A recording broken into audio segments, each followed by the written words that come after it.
Sur le jour de la paie, qui dit jour de la paie dit gestion financière.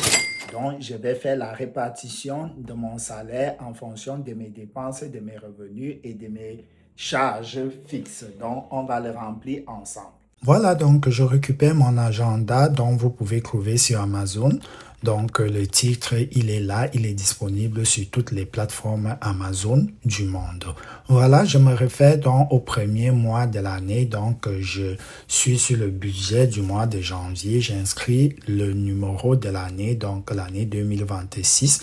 Donc, vous pouvez trouver dans cet agenda sur Amazon et vous avez le récapitulatif donc des différentes questions à se poser avant de se lancer. Et là, vous avez tous les mois une petite citation qui vous motive pour mieux gérer vos finances là.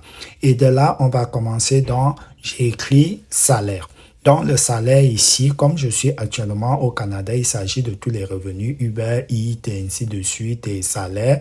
Donc, j'essaye de faire la somme totale sur le mois que je peux estimer que j'ai connaissant déjà mon salaire. Du coup, la somme totale dans des revenus, 3600 $ canadiens. Par la suite, je mets les revenus de TikTok qui sont un peu très minimes parce que je suis sur un territoire non monétisé. Voilà, qui font presque 81 €, mais ça fait 78.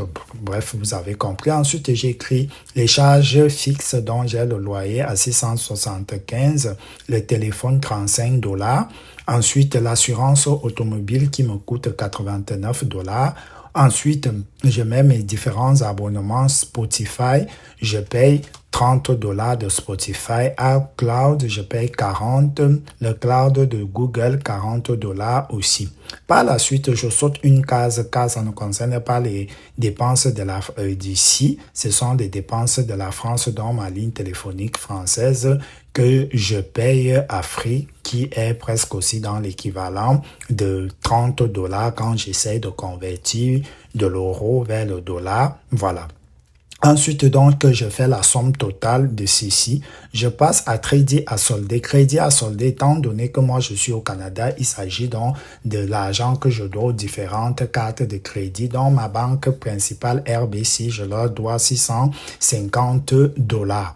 Ensuite, la banque Desjardins, donc, vu que j'ai 3 cartes de crédit, la banque Desjardins, je leur dois 850 $. Et enfin, la Banque Royale, la Banque nationale canadienne, je leur dois 1150 $ car c'est là que j'ai fait des achats pour le voyage, donc c'est un peu plus cher. Donc, je fais la somme totale de cela et je le reporte sur le total qui fait 2650 $.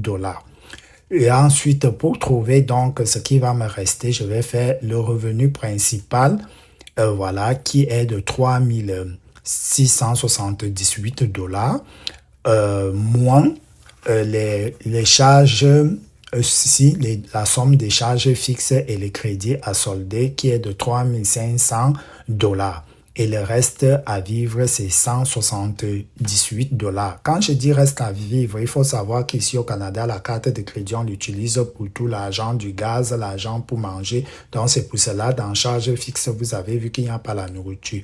Épargne, j'ai un PEA en France, qui est le plan d'investissement en actions. Donc, du coup, j'enlève 50 € chaque mois pour le mettre là. Et donc, il me fera une conversion presque de 81 $ canadiens que je mets là. Donc, comme vous voyez là, je saisis 50, voilà, qui fait presque ça que je mets de côté, donc étant ici chaque mois.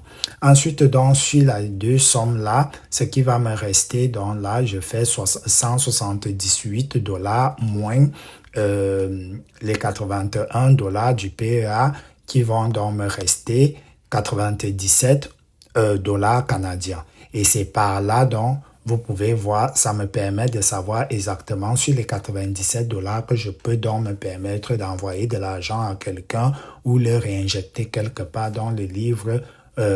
L'agenda me permet vraiment de gérer mon budget mensuel ou bi-hebdomadaire